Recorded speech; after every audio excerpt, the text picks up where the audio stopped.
Good morning, Tyson. Cheng, how are you? I'm fine. Good Morning, morning, Tom. Neil.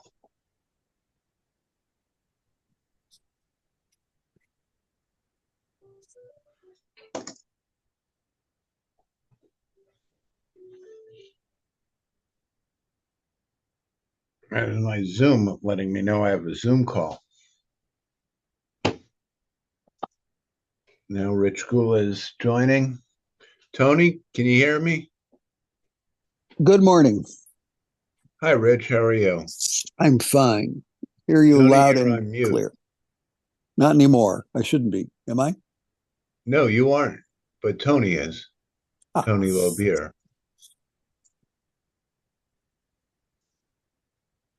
And Mitch Belagic. Okay.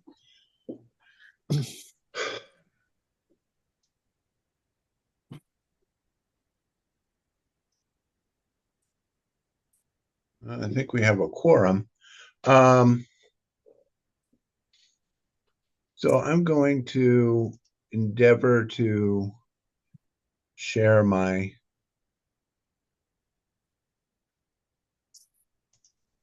presentation and give me a second.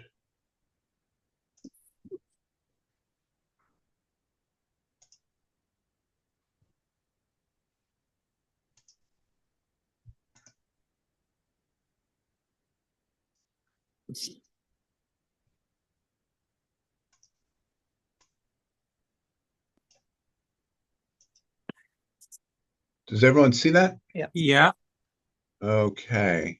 So this is being recorded. I'm Tyson Halsey, Income Growth Advisors. Um, I'm being joined by Mitch Belagic, Tony Lobier, Chang Q, Charles Zhang, and Richard Gula, and a group of other people. And hopefully I'll be adding them as they join in. Um, So today we're going to talk about the great rotation, life after the bond bubble. I'm kind of the opinion that 40 years of declining interest rates led to overvaluations in stocks, bonds, and real estate.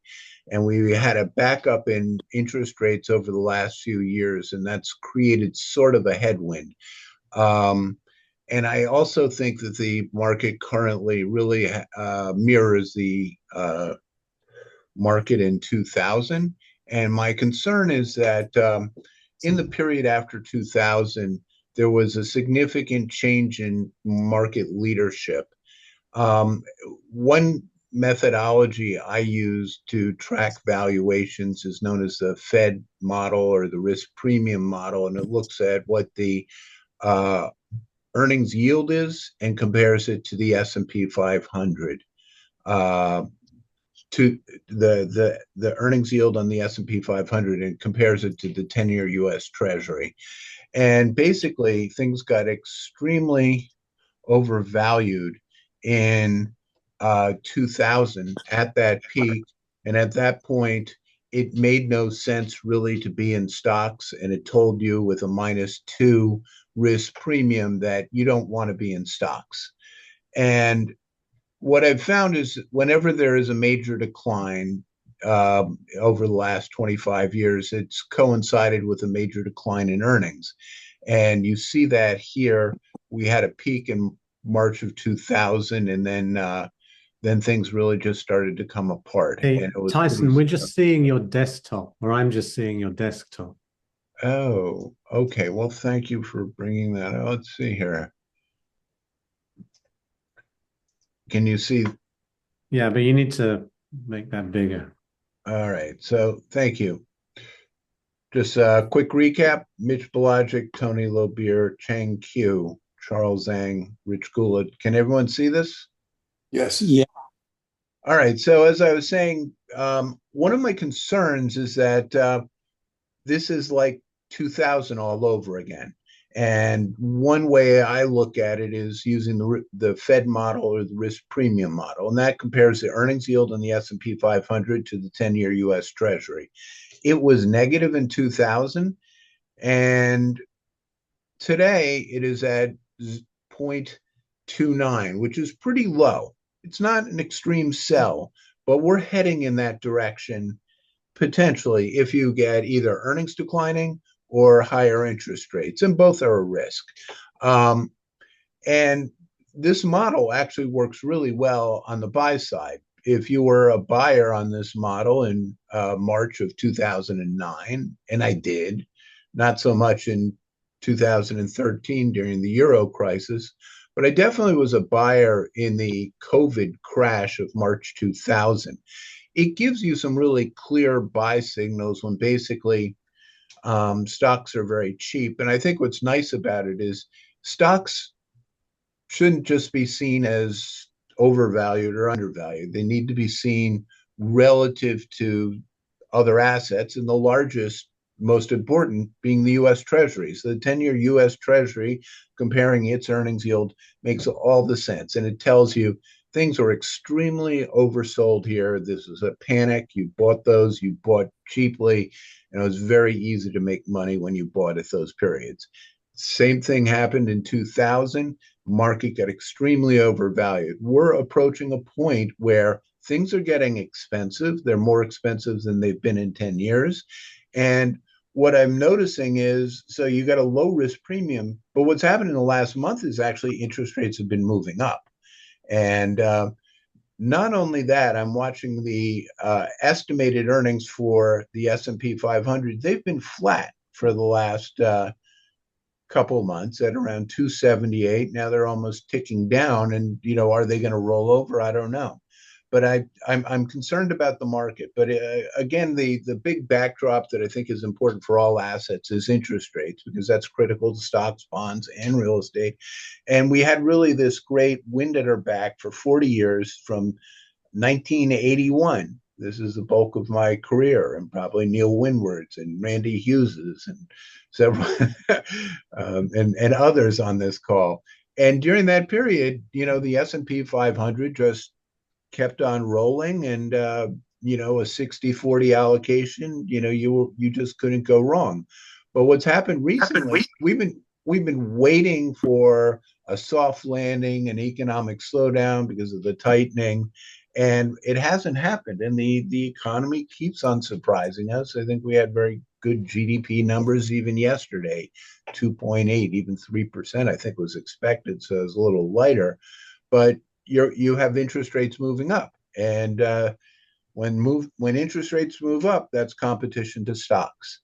Now, one of the concerns that I have, and I know Tony Lobier certainly, and probably most of you agree with me on this, the amount of debt that we have relative to GDP is incredibly high. And one of the problems is now we're actually seeing the interest coverage, our debt service, that's really going up quite a bit. It's the largest component of our expenditures. Now, Donald Trump, it's a coin flip whether he'll be president. And he's talked about working with Elon Musk and cutting $2 trillion in government. Yeah, that sounds great.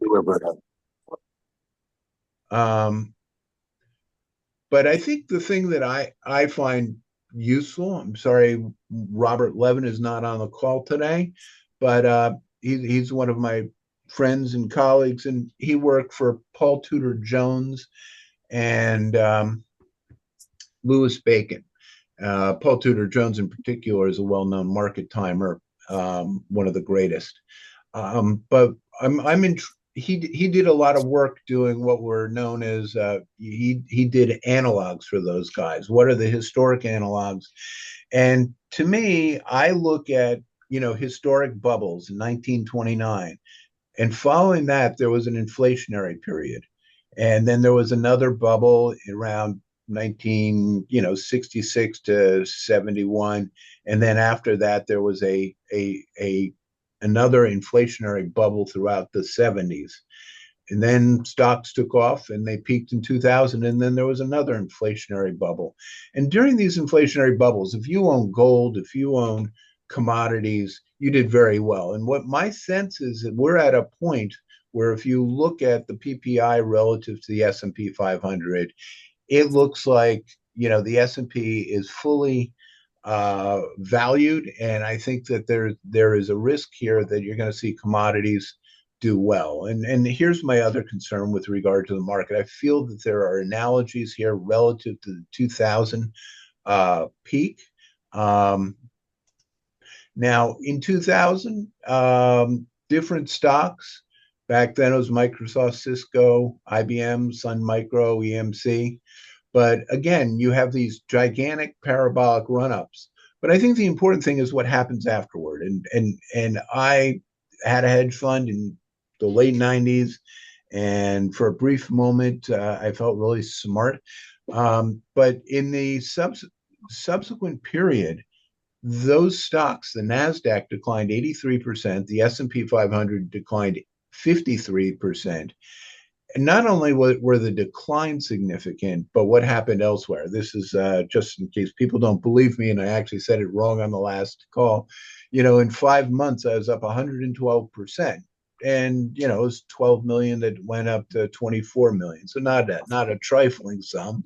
Certainly moved the needle, at least on a short-term basis for me personally, and it was a lot of fun. But I think the real takeaway was what happened in the period after that. And what occurred to me, or what I came to, hindsight's 2020, reading Robert Schiller and the like, in the period after that, rotating to small cap value, emerging markets, international, gold, oil, you would have done well. But something called recency bias tends to keep you wanting to continue to invest in what has worked recently.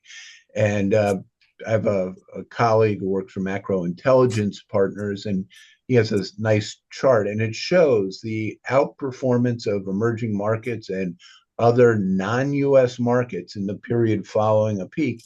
And I think that this is where we should be looking for future returns, and not only internationally, but different sectors. So if tech was doing great and it was in the 1990s, in the period that subsequently followed, energy, materials, mining, industrials, you can see, but it's energy, materials, and mining, really these inflationary proxies. Now, one name that came up recently and is guys on the call here, I'll keep him anonymous, but the idea is that Bitcoin might be really a very interesting proxy for two things. One, I think it's a proxy for speculation. Anytime I see a parabolic move, I get concerned. But I actually listened to an interview of Michael Saylor, who runs a company called MicroStrategies, and he made a very compelling case to say that actually Bitcoin is the most logical inflation hedge you can own. And for that reason, and looking at MicroStrategies, there's a very compelling case that not only will commodities do well going forward, but so will Bitcoin. I am no expert on Bitcoin. I'm just learning about it. I know it's been around for a while, but I also like to not invest in things I don't understand. But I happen to pull up a chart today on Bitcoin, and it is breaking out to a new high. One of our speakers, Rich Gula, a very prominent technician in quant, was also pointing out that it looks very interesting. And here is MicroStrategy. And generally, when I look at a chart that has a move like this, I would say bravely, I would want to short it here. And it had a big move. But here, if in fact we're having a rotation away from large cap stocks and into commodities, and if in fact the market truly believes that Bitcoin is the best way to capitalize on inflation, and after the 25% or whatever it is of inflation, I mean, I'm hearing commentary that we've really tracked more like 14% inflation. You just can't trust the government in terms of what they've been putting out there. Because they're always changing the basket, then really there may be significant upside in MicroStrategies. And it's something that I actually put the YouTube video here, and you'll be able to get it from me when you look this up on our website. But I thought Michael Saylor's discussion of why Bitcoin makes sense relative to other commodities and other asset classes was fascinating. But the bottom line is, I think that what we're seeing is a peak in the mega cap stocks. We're rotating elsewhere. We're already seeing this rotation into smaller cap companies. One area I mentioned previously, I'm sorry I don't have it, but gold went up like 11-fold, then a 6-fold. And I think that there is significant potential that it'll go a good bit higher. And it always happens. It always follows a bubble in stocks. And here is a chart of gold and silver. And again, you see these parabolic moves. And what I'm hoping for, and what I believe, because I'm buying more and more gold and silver stocks, is that you could see a move here in gold and silver. And one other area that I learned the hard way was, after the peak in 2000, China put in almost a 7-fold move, and you see it here. And what happened, I think it was September 12th, we had this same group of analysts or market experts on the call, and Tony Lobier and Chang Q talked about BYD, YBAO, PDD, and TQ as Chinese stocks, and those all did incredibly well. And what I'm wondering is, are we going to see a replay here? But again, I'm just going to go back to some commentary that I had written about in newsletters and Seeking Alpha and anyone who listens to me. But I was concerned about NVIDIA going parabolic back around June. And it did have a pullback. It's consolidated. It looks like it's punching a little higher. And I just find that when a stock puts in an unusually strong move, NVIDIA being up 9-fold in about 2 years, the MAGs, that would be the Magnificent Seven, that ETF up 269%, and probably 18 months. Those rates of return are not sustainable. With regard to some names that I've looked at and like recently, I've looked at a company by the name of Calumet. And what's interesting about Calumet is I like the idea of finding a new leader.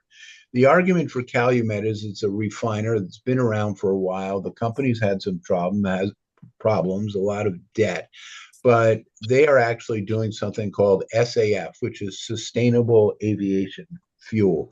And they just got a $1.4 billion loan package from the US government under probably the IRA or whatever. But that will allow them to be the largest SAF producer. And what they're doing is they're mixing this with airline fuels, sort of like they add ethanol to gasoline.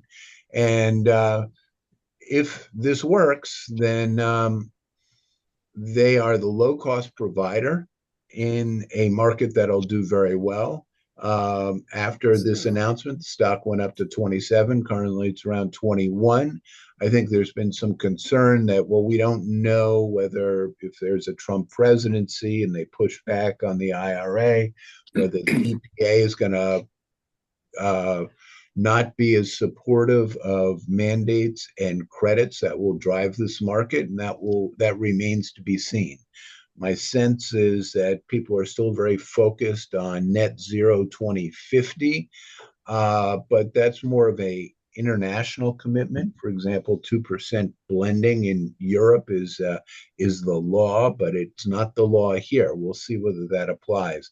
Another name that I like, and this one I give full credit to Tony Lobier, is a silver stock called Silvercorp Metals. And it's very cheap, and the stock has started to take off.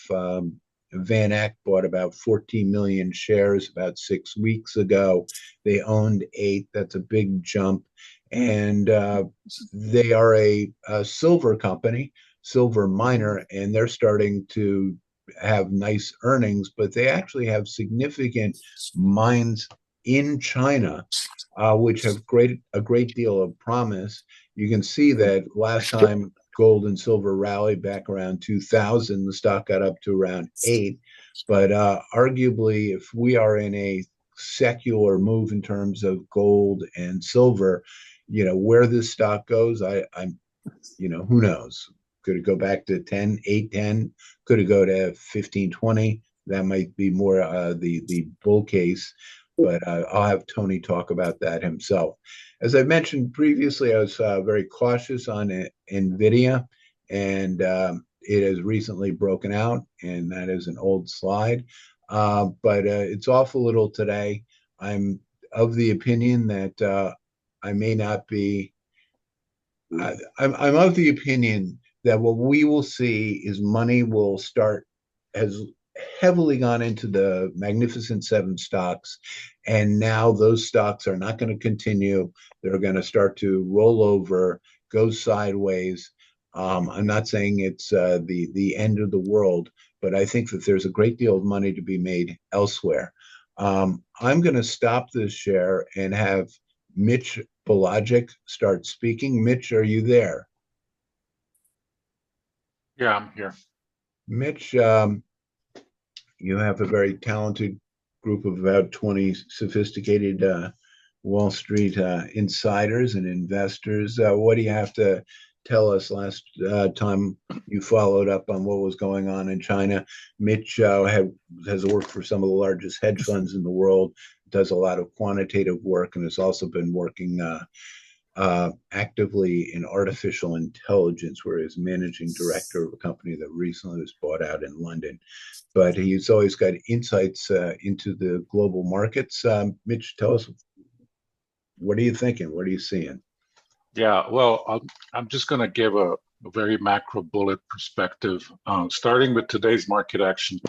One thing that's troubling me, it's kind of like a prequel to the election to the next year, is the recent market reaction. I've been really worried about sentiment dropping, money flow, institutional money flows really pulling back. And the way I'm reading this with the technical patterns today is that this is not a vote of no confidence, excuse me, not a vote of no confidence to the presidential candidate, primarily Trump, because if you look at the Las Vegas odds makers, you're at 66% today. I think that this market action today in the last few weeks is pretty much telling us the highs are in the place, the downside is unlimited. And this is really market voting and lack of confidence to the economy and to the politicians in general. And I believe the market action we've been seeing now, this is a prequel for the next year, maybe the next decade, we're moving into stagflation. So that's how I'm seeing things. As far as stagflation, one of the problems, if this is a prelude, because I don't see inflation calming down here, especially with the government spending, I just don't see any growth, because the earnings, and Tyson, you know better this than anyone, I see earnings growth would have to soar to make up to the overvaluation. So I think everything is in place for stagflation. And if so, there's a problem we have there, because typically in stagflation, some sectors can still do good, but that's kind of not the case anymore, because like the energy sector has a lot of downfalls. I'm not going to get into detail, which is going to kind of take it out of the equation. Technology sector, again, extreme overvaluation, a lot of issues. So for me right now, this market is not investable.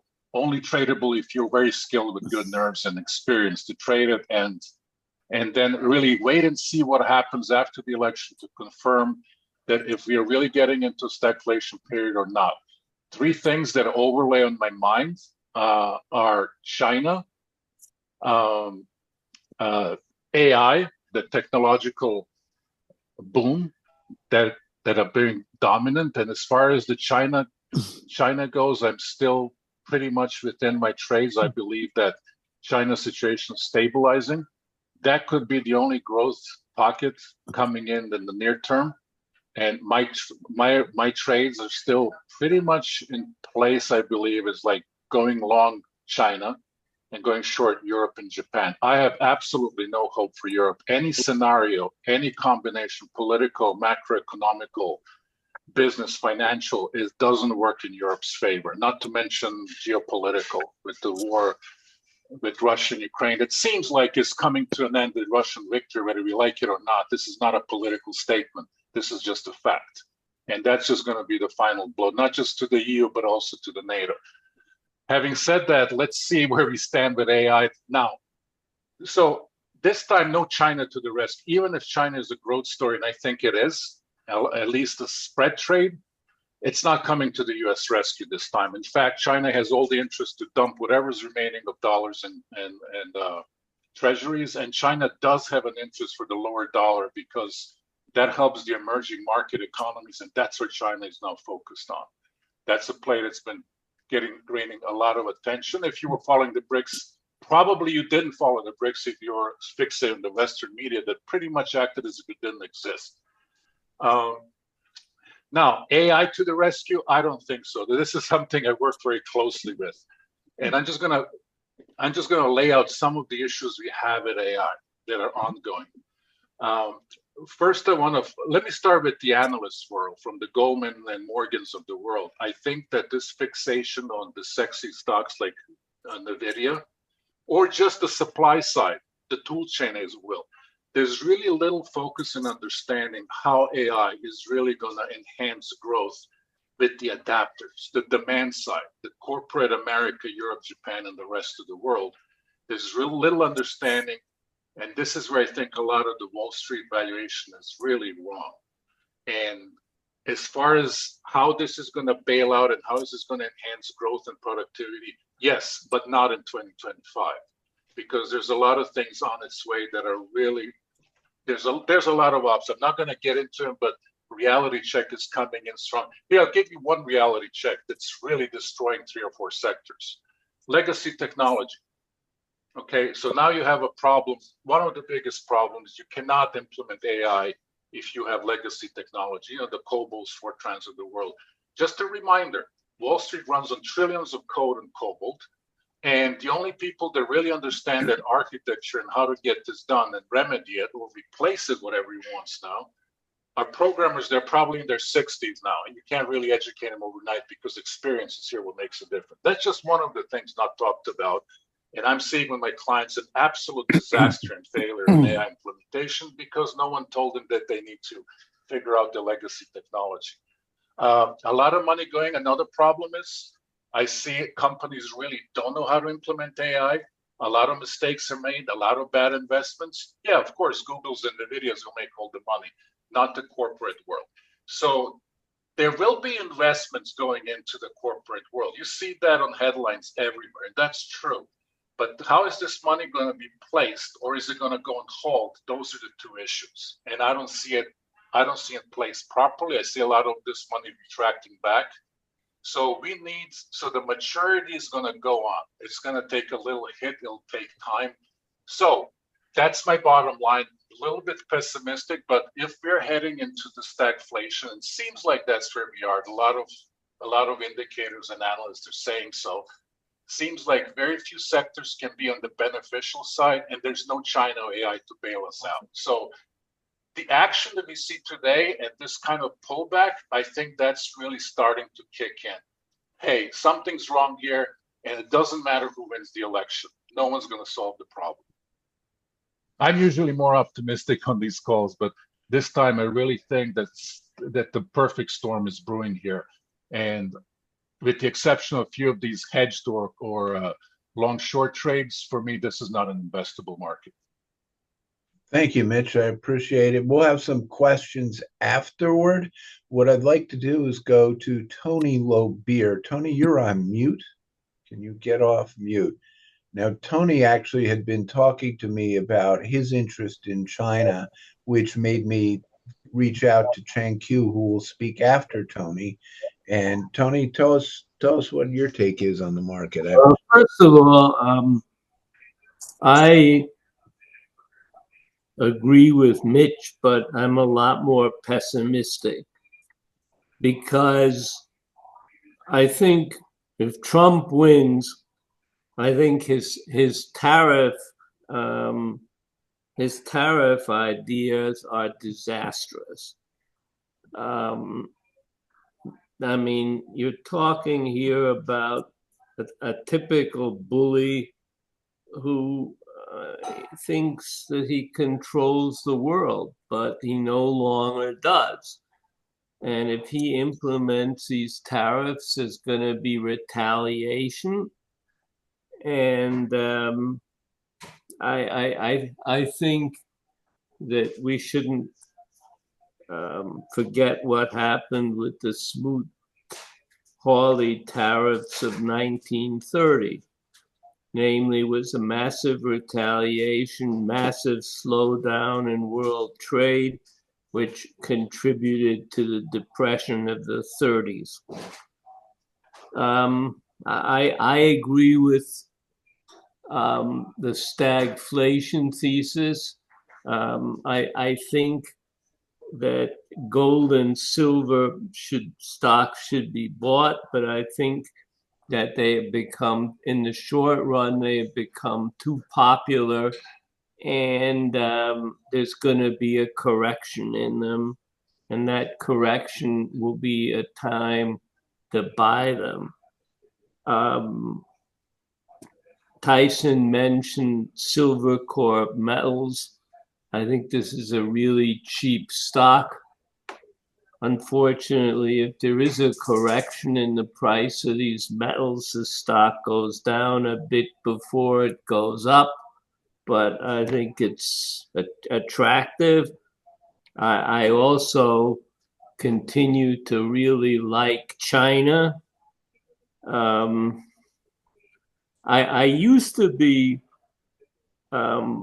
I used to be bullish on energy, but regard to energy, I'm really concerned about this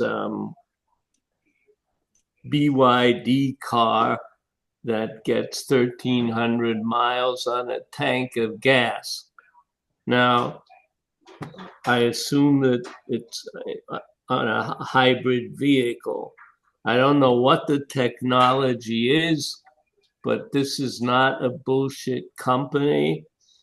And I think if this technology is for real, and my guess is that it is, it's going to be licensed one way or another, and it's going to have a significant impact on oil consumption. I continue to like China. BYD had a huge run, and they had a shitty quarter. So if the stock goes down more, I think it's a buying opportunity. I think I like DQ. I don't know how you say it. Daqo Green Energy. The Chinese government has said they'll support the industry. This is a low-cost producer of polysilicon, which has huge leverage. And I guess there's one AI stock that I'm really starting to get interested in, and that is Baidu. Baidu sells at 9 times earnings, sells at under 1 times book. And look, it's one of the leading AI companies in the world. And it's also one of the leading companies in autonomous vehicles. And I think both Baidu and GM are doing a lot better in this field than Tesla. I think Tesla, I mean, Elon Musk and Donald Trump have in common that they're 2 of the greatest windbags in the country, maybe in history. I grant you that Elon Musk is a very talented guy, and I wouldn't try to take that away from him, but he is he is a windbag, and any idea that he's going to do much with the government deficit, I think, is a pipe dream. Now, I have some real concerns about the U.S. market here. Number one, and not necessarily in this order, but there's a lot of optimism about Donald Trump being pro-business. I don't buy it because I think, as I said, I think his tariff policies will be disastrous. If China stimulates, which I think they're in the process of doing, this will increase inflation. It will increase interest rates, and it goes back to the stagflation thesis. But I think Wall Street's idea that you're going to have significantly lower interest rates is a pipe dream. So you add all this up, and I think you're in for a huge disappointment in the U.S. One other quick one, I think if you want to trade something, the domestic marijuana stocks are interesting because Donald Trump came out in favor of recreational weed in Florida. Kamala Harris, whom I don't think will win, but she's definitely for it. And you have this referendum in Florida on recreational, which is most people think is going to pass. And I think because of the tax regimen, there is huge upside in these stocks if weed is legalized or declassified. Oh, one other thing, there's declassification hearings that are going to happen in December. And I think the likelihood is that this is going to happen. So I think there's a real trading opportunity in the domestic marijuana stocks. That's basically it for me. Thank you. Thanks, Tony. As I said, when Tony started talking to me about these Chinese stocks, I was reminded of perhaps one of the greatest trades ever, and that was done by Chang Q. Chang Q I had found on First Call in 2003. In 2003, a long time ago, was the end of the tech bubble. And at that point, you start to see Wall Street do some kind of classic herd type behavior. And at that point, of course, China being China 20 years ago was not the country it is today. All the Wall Street firms put out sells and started dropping coverage on all the Chinese internet stocks. But this one guy, Chang Q, had strong buys on Sina, Sohu, NetEase, and I think it was Tencent. Every single one of those stocks from that point went up 100x. Now, 2020 hindsight is what it is. I bought them. I met Chang. He explained what he did. He later went on to work for a hedge fund, but he explained not so long ago on one of these calls, he studied nuclear physics and he's a Columbia MBA. He speaks Chinese fluently. He knows the market, and he had recommended a couple stocks. Tony just mentioned Baidu, but previously, we were talking about DQ. Tell us what's your thought on Chinese, and what Chinese stocks do you like, and do you have any kind of sense of timing around any of those? Okay, thank you, Tyson, for the introduction. I think China, for the moment, I'd say a lot of people are watching the U.S. election too, because what happened is the tariff. If Trump wins, he kind of saying something like 60% tariff on everything from China. That's kind of like on many people's mind, and some of the whole export sector could at least have an initial negative impact. On the other hand, I do think like the firm like Pinduoduo, if you see their price relative to say what Amazon had on similar items, maybe a 60% tariff. I mean, they may be still quite competitive. But I think initially there will be a very bad reaction to the Chinese names. The secondary, I mean, if the import sector, China's export sector is going down, obviously that will transmit into other sectors of the economy, and that will basically influence all the other, most of the other stocks listed in U.S. For that matter. So the if you look at the Chinese, central government, the central bank actually followed up in the last few weeks about their rate cuts, their reserve ratio cuts, and also some of the ministry rolled out, some stimulus policy.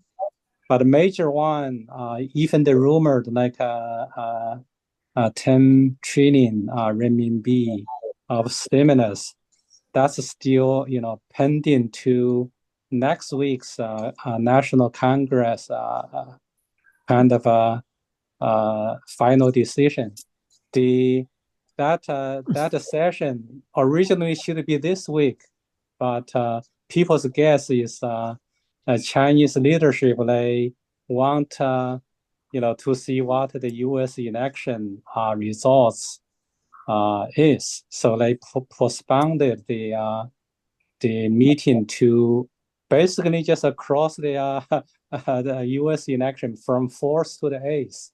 So maybe in that way they can have a better response. But on the other hand, so far the rumored 10 trillion of stimulus, many analysts, from what I read, myself included, that's not really enough to pull China out of the the current the negative spiral. But hopefully it will change the sentiment, and then gradually maybe the leadership will do some follow-up things.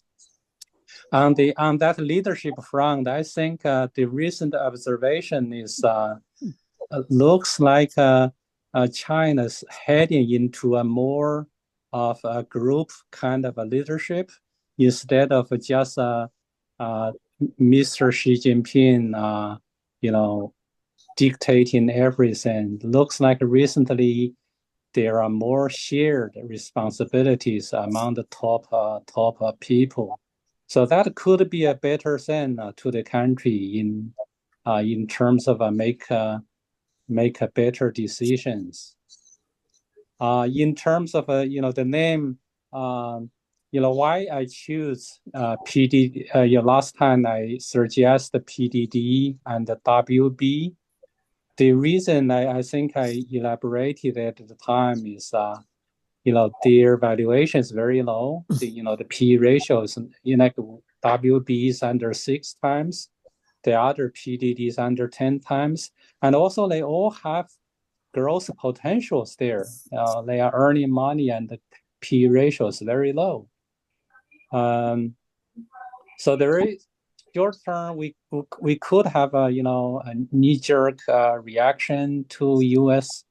election if Trump wins, and but I mean, China, if they roll out their stimulus maybe even later on they make better decisions. It could help to for the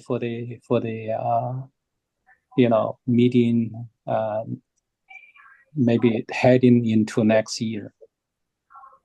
Yeah, that's what I had, Jason and everyone. Chang, thank you very much. Could I just Go ahead. counter? I think one comment I have on Chang's comments is, first of all, I think that a Trump victory is already in the stock market because he's leading I mean, the betting odds are that he's going to win. And I think that the big rally we had last week was all because, hey, the yay Trump rally. So the other thing is, I'm going to give you a contrarian view. I think Trump victory will be very bullish for China. And the reason for that is that Trump is going to antagonize everybody, including Taiwan, Europe, everybody. And if Trump antagonizes everybody, that's going to be very bullish for China. So I think, Trump is going to make China great again. So yeah, I guess that's what I'm hoping. I guess their leadership, if it's not like one person make the decision, hopefully they can make better decisions going forward. Because in the last few years, they have this so-called fighting wolf kind of a foreign policy, and many countries become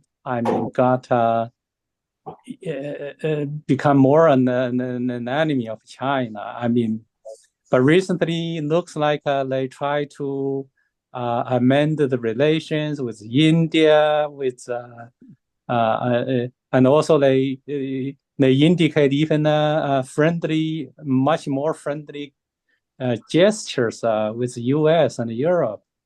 And hopefully, this if Trump going that way, hopefully China's policy will, make some friends and make the foreign trade situation somewhat more positive to China's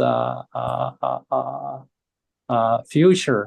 That's still a possibility. By the way, Tony, DQ, you may remember this way. That's like a big bridge. That's their name, their meaning in Chinese. big bridge. Yeah, big bridge. Yeah.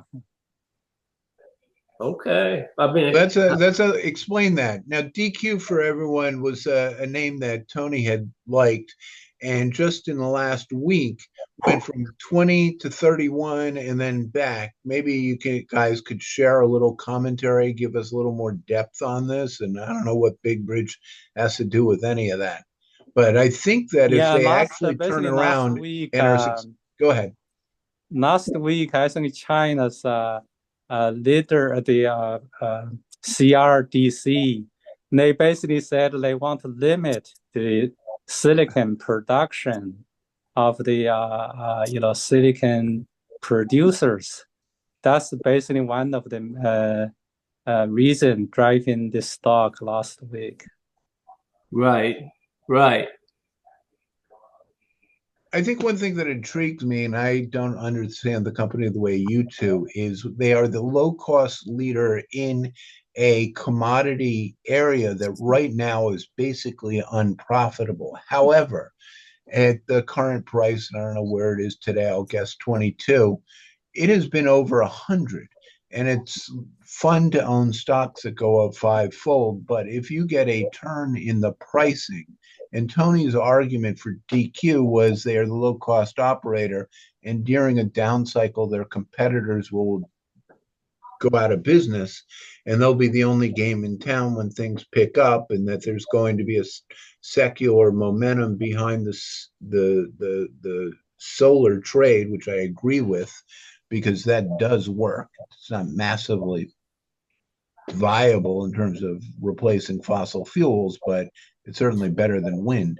It definitely works, and it continues to be used more and more. So hopefully you'll see a big move here. But am I missing something, Tony or Chang? No, well, look, I think that's right. I mean, this is a typical cyclical industry on steroids, and what happens is it's pretty easy to produce polysilicon.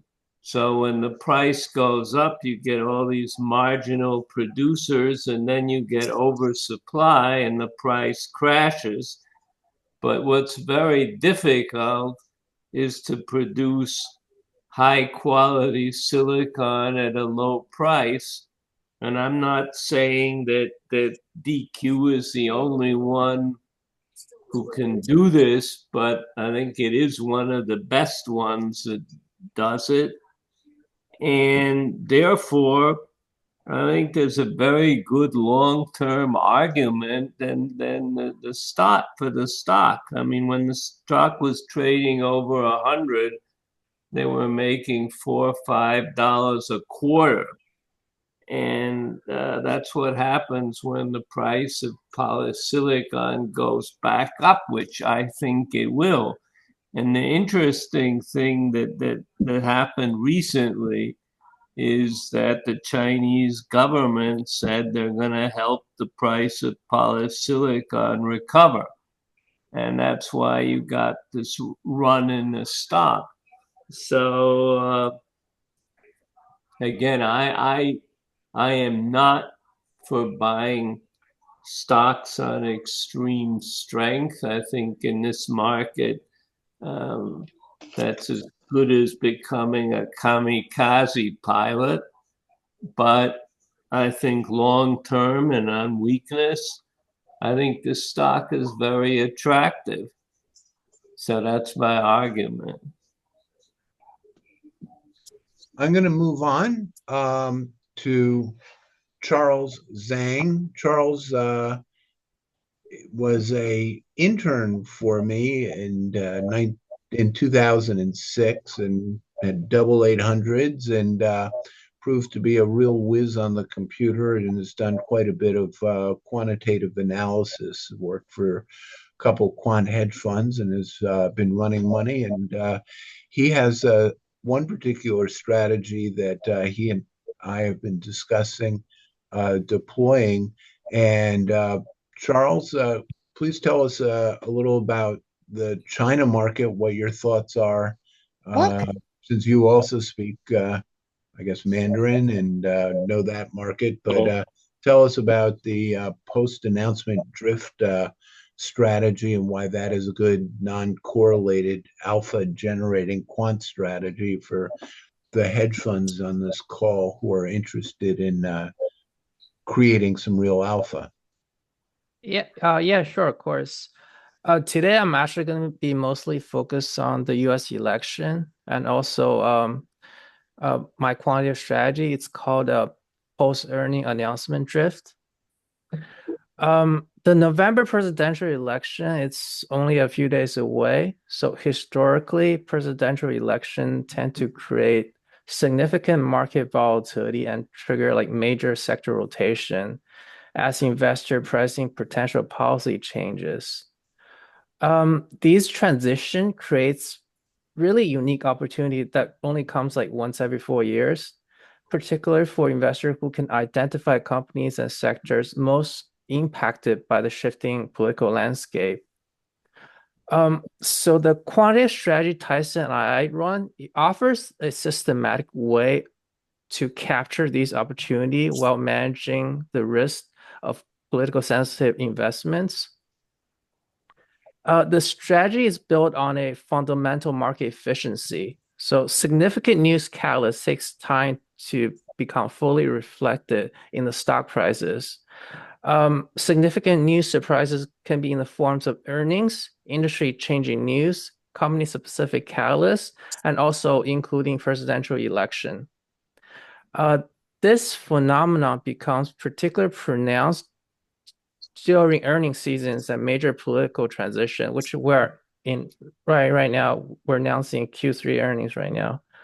To give a general illustration of how the strategy works, I'm gonna bring up like a few slides here. Just 1 second. Do I need to share that? All right, I'm going to allow you to share. Go ahead. Okay, hold on.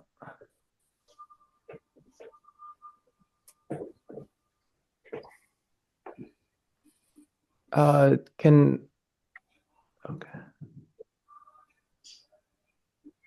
Post earnings announcement drift, quantitative strategy. Okay. I will give like 2 examples. The first example is a more slower stocks, and the second one is more higher in momentum. And they both share the same characteristics, and I'm using the same strategy to buy and also risk manage both stocks. The first one is Calumet, which Tyson had talked about. The first criteria before we consider each stock is it needs to have a strong initial price momentum.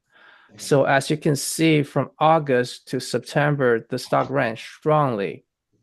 And after the strong initial run, the second criteria is that you need to have several days to several weeks of consolidation, which occurred during the month of September. And on October 3rd, that's when Calumet received a $150 million funding agreement. That's when it finally broke out from its consolidation range. So according to the strategy, I will be entering on this day.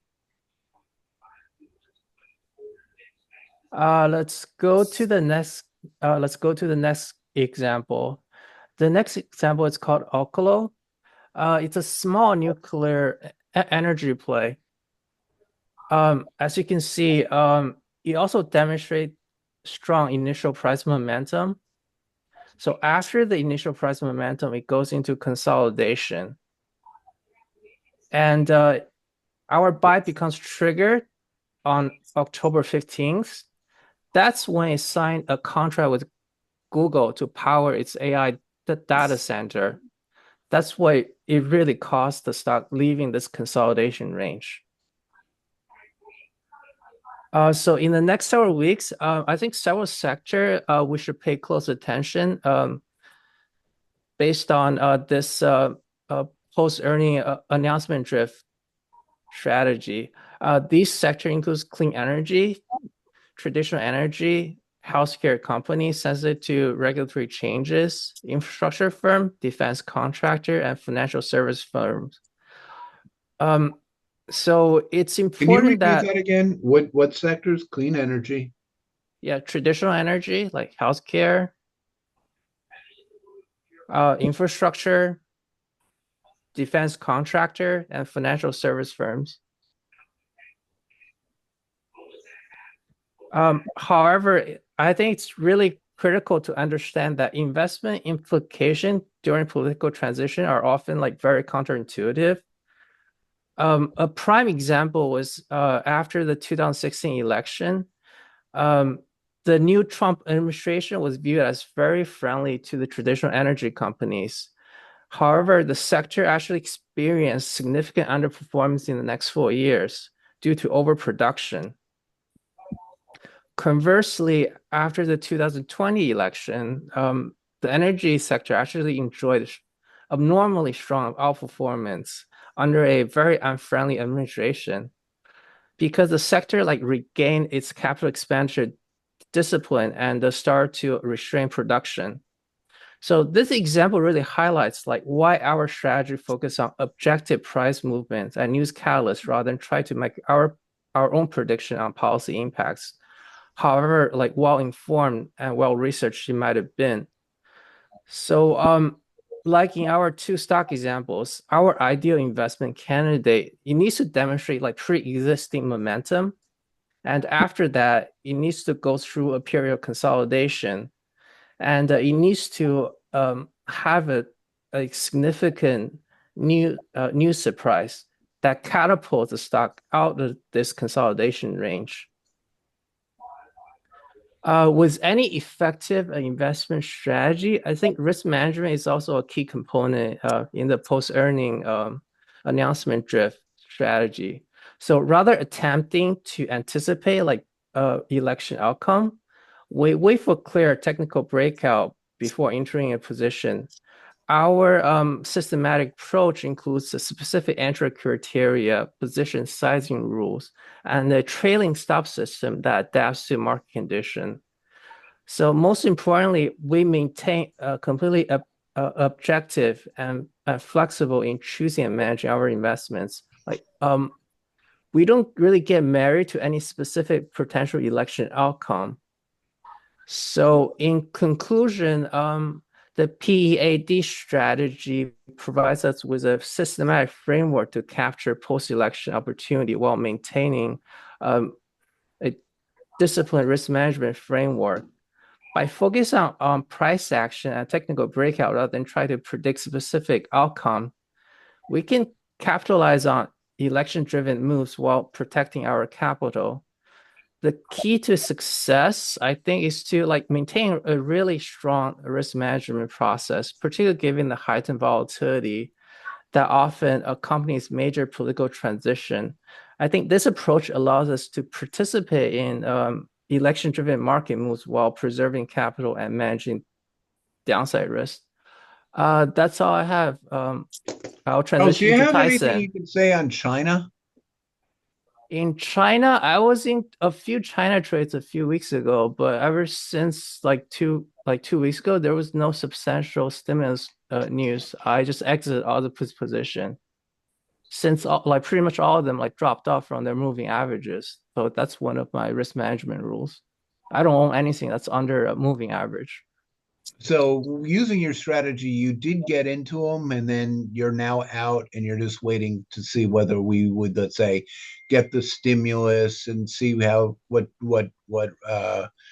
tariffs and what we can see out of the Trump administration is if they become the next administration. Is that the idea?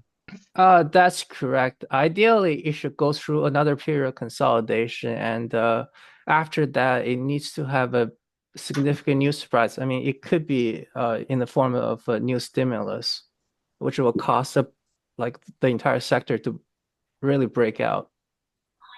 So speaking of China, your criteria here fits very well. Just looking at the China large cap index, exactly same format. So I guess the Trump election could be the catalyst for the Chinese index as well. Yeah, of course. Thank you, Charles. We have one last speaker, and that is Richard Gula, who has spoken here many times previously, somebody I've known for a long period of time. I am going to pull up. I'm going to endeavor now to share my screen and the Okay. How do I stop sharing? I'll take control. Oh, okay, got it. Okay, so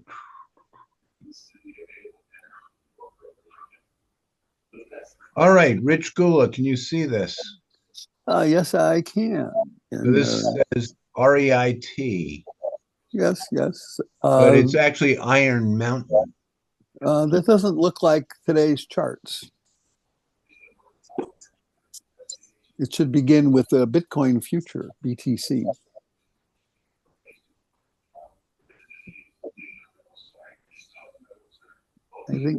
I think those are a previous set that I sent to you, which is okay. We can go over those just as well.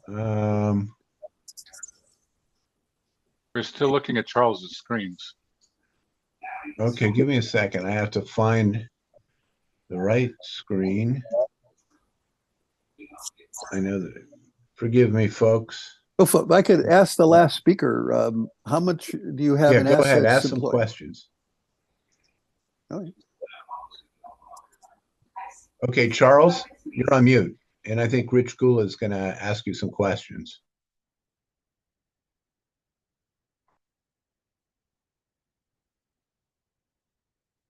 Okay, go ahead. Ask your question, Richard Gula of Charles Zhang. Dollars in market cap, which is tricky stuff when you're near a market high and you're getting into kind of liquidity issues. By comparison, I was kidded Kyson this morning that I, by mistake, thought DJT was a symbol for the Dow Jones Transports. And I was wondering why they had traded 700 million shares or something like that recently. And of course, that DJT is the Donald Trump stock. But the Donald Trump stock right now is $7 billion. So this is a pretty strange market. But Charles, a question I had is, do you have money exposed in your strategy right now? And like how much? Right now, my exposure is around like 20%, actually, after exiting like all the China trades. Right. But in terms of actual dollars, so are you managing money for others, or this is? I think he's running it for himself right now. Okay. All right. That's fine. The observations are that I monitor a number of ETF services, which have gotten better and better, actually better than most of the stock services out there right now. They consistently say that the dollar flows are remaining very strong into the entire ETF universe. Interestingly, when you go to one of the services that shows you the last month where money has gone, and it's going into the specialty inverse or dynamic ETFs, which if you want to create a modern sentiment indicator, that would be a pretty good one. They're not buying the SPY or the QQQ. They're buying something that the SOXS, which is the short that goes after the semiconductors, and that trades 100 million shares a day. So there's this is an interesting dichotomy. Next point is that I don't disagree. I don't argue recessions because your recession is when they shade something in the Fred database on top of their data and say there was a recession. Otherwise, everybody's arguing what might happen. I will say that there's certainly been a recession in a lot of consumer discretionary stocks if you happen to be in the ESOP of Under Armour or any number of other companies like that, Nike, et cetera. The current market, you had a pretty good economic data point today at 8:30, and the bond market is no longer responding to that. I gauge it on the futures and look at every one of those points and have my own mental scoring on a given economic data point. So the Fed is not in the. I don't think the Fed's policies are what's driving what seems to be happening in the marketplace right now. I would anybody I talk to would just say liquidity is key. So if you're gonna do the $900 million stock and recommend it to a friend, hopefully they understand that those stocks can move 10 and 20% pretty fast. The risk in the market is really in will people hit their sell apps from Schwab or Fidelity or whomever, where they have an ETF portfolio fairly exclusively, and I think that there's a lot of that out there right now. Anyway, we'll do the charts quick. Go ahead, fire away. Okay. Bitcoin future. This is the history of the Bitcoin future back to 2019. It's important because the longest running of the Bitcoin exposure funds is the BITO, BITO. I think it's from ProShares, and they use futures exclusively, and that gets away from all the problems of wallets and whether you can get your money the next day. Platform trading of crypto has got a long way to go, I think, until it's going to be fiduciarily acceptable. But I'm guessing that will come, and then a Trump election would be positive for that, particularly.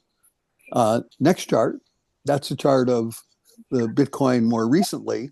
And if this was a stock chart, I would guess that if it can take another pullback and then move out above 80, that's a pretty good run to the upside.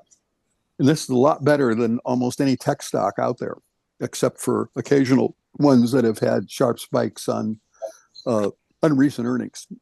And BITO is, again, the symbol of that ETF that's worth taking a look at. It's worth reading that prospectus. Tyson had mentioned, is it MSTR? That's the stock you mentioned before, Tyson? Yes. And this is what it looks like. This is the weekly chart. It has that pullback, a pretty volatile place where I have a little green V before it broke out.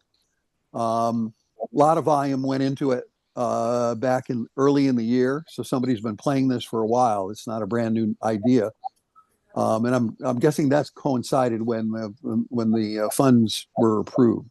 I don't remember. Everybody assumed they would be approved then anyway. This is where the problem in the market is. If I were on a panel with a bunch of serious investors, especially people who had to worry about paying out money and therefore couldn't lose it all, 522 ETFs own NVIDIA. And the SPY is the biggest holder. NVDX, I'm not sure what that is. That may be a dynamic ETF. There's also a cluster of dynamic single stock and semiconductor ETFs. So if I were talking to somebody who was new to the business but was serious about it, I'd tell them to buy 100 shares of the SOXS and the SOXL and watch them and try to understand how they fluctuate relative to what's happening in the broad market. Because NVIDIA, the biggest problem out there are individuals, and I've run into a bunch of them lately that have $5 to $10 million in a variety of retirement accounts, and they've made a lot of money in tech, and they say, "What do you think of NVIDIA?" And what I tell them is, your wealth is how much you keep, not how much you make, and therefore maybe you should learn how to use some of these inverses to hedge out some of your exposure. And I don't think that the classic registered investment advisor is recommending a strategy anywhere near that. By the way, the next slide shows you from ETF.com, which I've followed for a long time. I'm not recommending the service, but it's very data driven. It shows you where, as of the 29th, the dollar flows. And I would urge you to go through all of those ETFs and see what they do. I'm not going to do that right now, but the yen obviously is one that I'm pretty sure is a dynamic China play. Next slide, please. All right. Do you see what I have up? Oh, I'm sorry. I do now. Yeah, that's fine. NQ Asia. And NQ. No, that says NASDAQ with bad writing. All right. They announced yesterday the NASDAQ made a new high, and in the future, it didn't make it by any stretch of the imagination. And the hedging via both the NASDAQ future and the is big sport and big business right now among managers that need to worry about whether stocks go down and whether they have a tax rate. What's that? Okay, we're Hello? getting one. Chang? Okay, sorry. Yeah. Keep going. Next one. That's the S&P future, which did make a new high above that peak back in the same chart. So S&P, I don't see a major problem here unless there's something truly bizarre out in the system. There are elements there that say that there are people worried about that. The bond market certainly says that the U.S. bond market is not a haven in chaos that has, if you go through the true chaos of the last month from the Middle East and elsewhere and in financial markets, there'd be good reason to be bidding up treasuries rather than selling them off. Next, this was a stock featured on CNBC yesterday where they blew up a recent pop in it, was up 10%. And obviously, if you work with this is a Zoom healthcare delivery company. I looked it up. They now are marketing in the Boston area on the sports stations online psychiatry, and you can change therapists anytime you want, and the cost is a lot less than walking into somebody's office. And I presume Teldoc delivers those services. It doesn't look like there's a booming economy for their services right now. And just to refresh your memory, Under Armour has got a very good global sort of a cheaper version of Nike, certainly in the sports world. I'm sorry, are we on to the next one? Under Armour. Next one, Okay. yeah. Under Armour, UA, where it says recession. There's a recession there that's been there for quite a while. This is not a couple of months old. This is a year old. Next stock. Eastern Bank is the only bank of size run out of New England, and it sold off when the Silicon Valley Bank collapsed. It's been trying to recover. It's known to be pretty well run, but there's also lots of stories that they have CRE exposure. And I'm not saying they do, but that CRE, commercial real estate, is still a looming problem. It shows up in a number of funds that have that kind of exposure.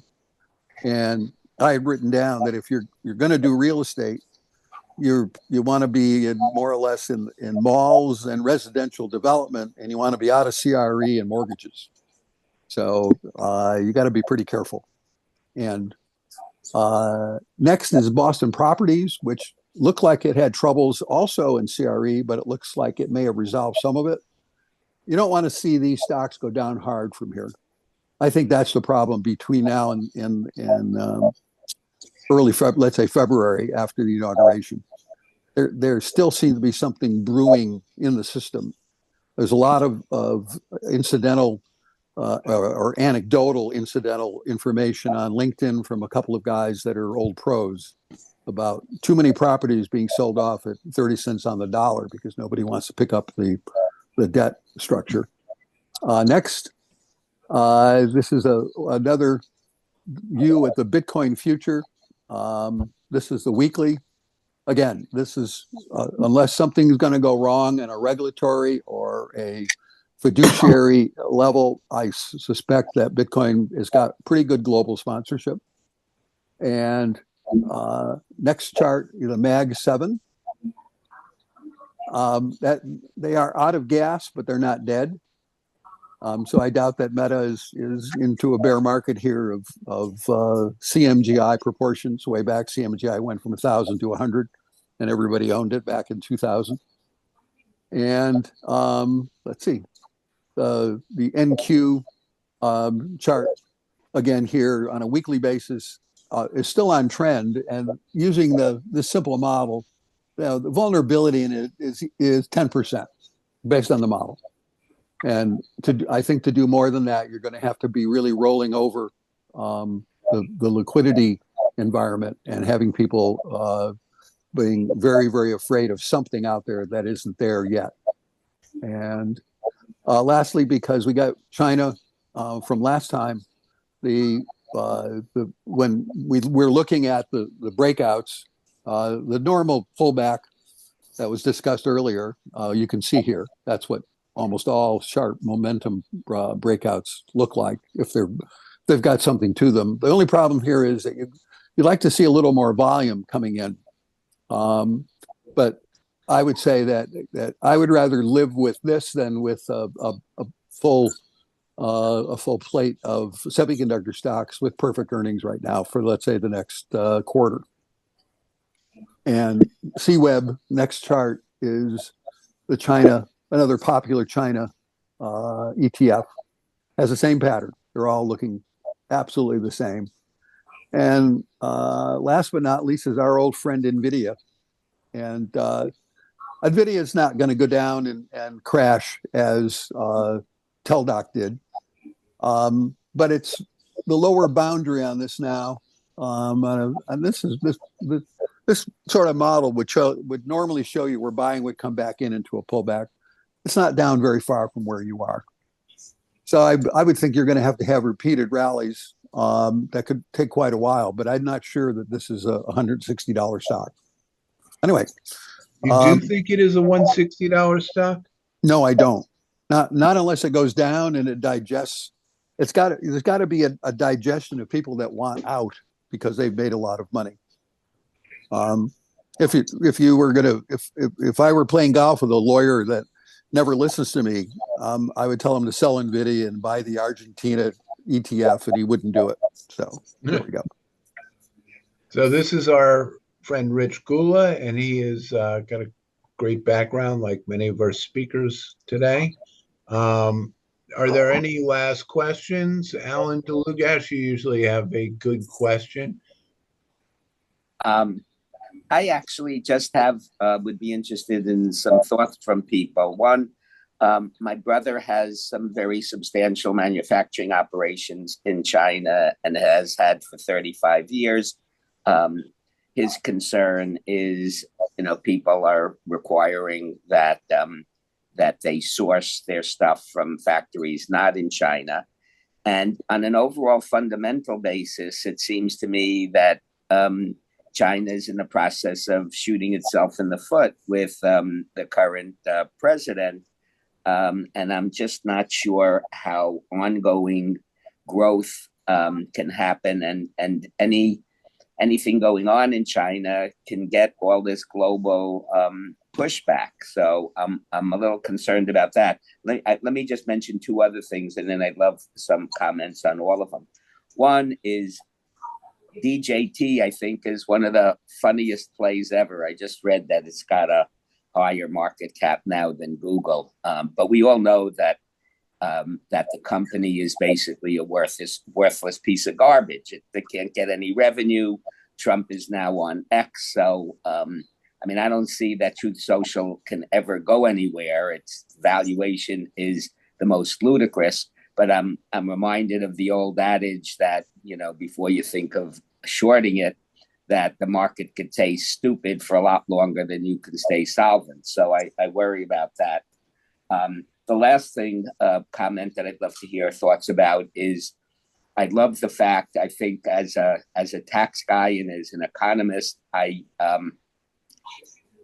think Trump would be pretty bad for the economy, but not even a hair as horrible as Harris would be, with my point always being that the biggest difference is that if Trump gets in, he's never going to be able to get his tariffs past Congress. It's unlikely that he can do the tariffs he's talking about on his own without congressional approval. There's too many smart Republicans in Congress to allow anything like that to happen. Whereas if Harris gets in, if she gets in, Congress is going to do whatever she wants. So her idiotic policies will come to fruition. So although I agree with the sentiment that the market's been going up over the recent months because as beginning to look like Trump is going to get in, if horrifically he loses, I see a huge potential decline. And I wonder if it's a smart thing to lighten up a little bit, even though it's an unlikely scenario. I think it could be horrible on the markets as a whole. Anyway, those are some observations, and I'm curious for any comments. I'll just give mine, and that's really kind of borrowing some other experts here. But Cheng Q had said that there seems that the decisions being made in China are moving away from Xi-centric to something that's a little bit more of a joint decision. And what I would venture to say is the market seems to be changing, and what I've picked up in the last few months of looking at China is they've got 18% unemployment. And, as much as, the U.S. have the U.S.-China competition, threats, whatever, I think that one of the greatest threats that Xi Jinping has to worry about is domestic strife. And I think that one way or the other, they may be wanting to move away from that. If that's his losing power, maybe that's good. But Chang, I think you're probably best qualified. Do you have any thoughts that you'd like to share on? Share? Yeah, in a sense, right now a lot of rumors said Xi Jinping lost at least the part of his powers over the military, and because the vice chair looks like is taking a lot of more responsibility and more powers. Looks like that way because he is a professional military leader. She was actually a party leader, and there are some of his people in the military get purged. So there is some indication of that kind. Hope, under Deng Xiaoping, Gotta go, man. basically the party leader, the premier, the leader for the military, they're all separate people. But Lao was like all the top leadership is under Xi Jinping.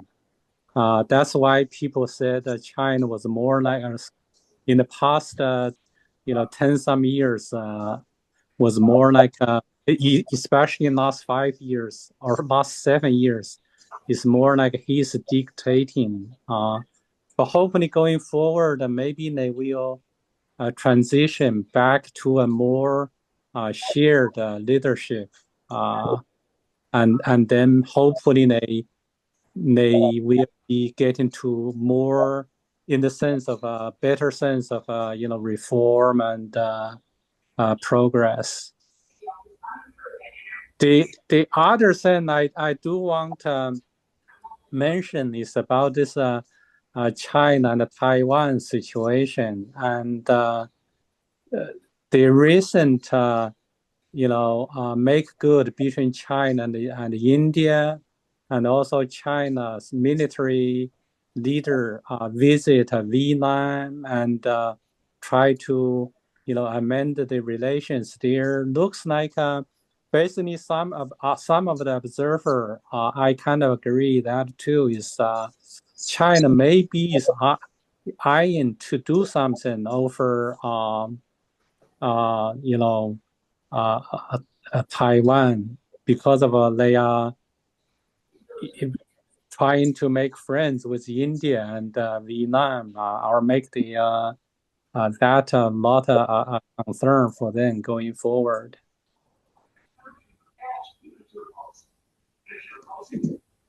Any other comments, questions? Yeah, I have a comment on both sides. First of all, whoever is president, especially Trump, they will have no power or credibility or possibility to invoke any of the tariffs because it's going to fire back. This is a bloody fight that you better be careful what you ask for. Second thing, as Chang mentioned, there's also a troubling trend that China is gaining a lot of friends and a lot of influence from BRICS on, and there's a lot of opportunity. Don't forget, this planet consists more than 300 million Americans and Europeans. And China's doing and the troubling trend that we are becoming isolationists. We are actually isolating ourselves in this whole situation. So, and that's the troubling trend I'm seeing. So it'll take time for this to materialize. This is not like a short US long China based on that information, but this is the trend. So I think China's doing a very good job in carefully planning, and they're very patient in making things happen, which is totally contrary true for us in Washington with our politicians. So I wouldn't worry. And yes, Chang is right. China's getting a lot of friends and making a lot of peace, including with India and whatnot. So it's not bad to have the rest of 7 billion people on the planet on your side. If that's the trend we're going for, I will be very worried where our economy is going to be. Looks like, where are we heading? To be a Soviet Union then? I grew up in the Iron Curtain, so I'm starting to feel like that. Although behind me, these nice palm trees and Florida and all that, but it's not looking good. The trends are really not good right now. Yeah, but then the trends are very good for China, as you said. I mean, we may not like it, but they're playing this a lot more intelligently. And, you know, I mean, it's not only the tariffs. I mean, Trump's idea that these countries need to pay for their own defense, frankly, I agree with, but you can't just say it like that and do it because you're going to antagonize everybody. And I think Trump has an antagonistic type of approach to things. And as I said, I think that long term, this is very bullish for China. And I think his election is already presumed by the markets. The problem with Trump is really, I think, that he's still looking at the world in the lens of from 8 years ago. And it's a much different, much more complex, and a lot of things he's claiming to do now, maybe they would make sense or work 8 years ago. No, absolutely not now. That's why I think whoever's president, whatever, well, you know, Kamala Harris actually doesn't stand behind anything. So let's focus on Trump. He stands behind something, but none of that is going to be applicable. I mean, to his credit, he's very good in flipping around and changing course as a good businessman. And he's going to need that skill a lot the moment he steps into the White Office. Any last questions or comments? Tyson, just one. Go ahead, Rich. Rich. Just quick information that popped up. The pension and investments, which covers the kind of institutional world, just pointed out that BlackRock has 3.8 trillion, Vanguard 2.2 trillion, and State Street about 1.5 trillion in assets in ETFs right now.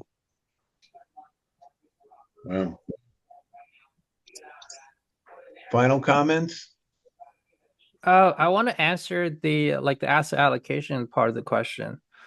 Obviously, I don't think anyone can predict the future, so I think it's really important to have a plan. So if price moves to like under this level, you will have this much allocation, and above that level, you'll have like that much allocation. So it's important to have a plan. Like, don't panic if market does things that's a surprise to everyone. Well, I've certainly advocated for a more cautionary asset allocation along the lines of 25% cash, a much lower 25% equity versus a 60-40, and even 25% bonds. And what I'm seeing in bonds, you know, we'll see whether they peak out at 460 here if we really get some inflation. It'll be interesting to see how all this plays out. I want to thank everyone for joining us. People are starting to drop off. We've gone on for about an hour and a half, which is longer than usual, but we had some great content and great speakers and great guests. So thank you, everybody. We'll be in touch after the election and before the holidays. Thank you, Tyson. Thank you. All right, thank you, Tyson. Bye. Bye-bye. Happy Halloween, everyone. Okay, thank you. Thanks, everyone. Happy electing.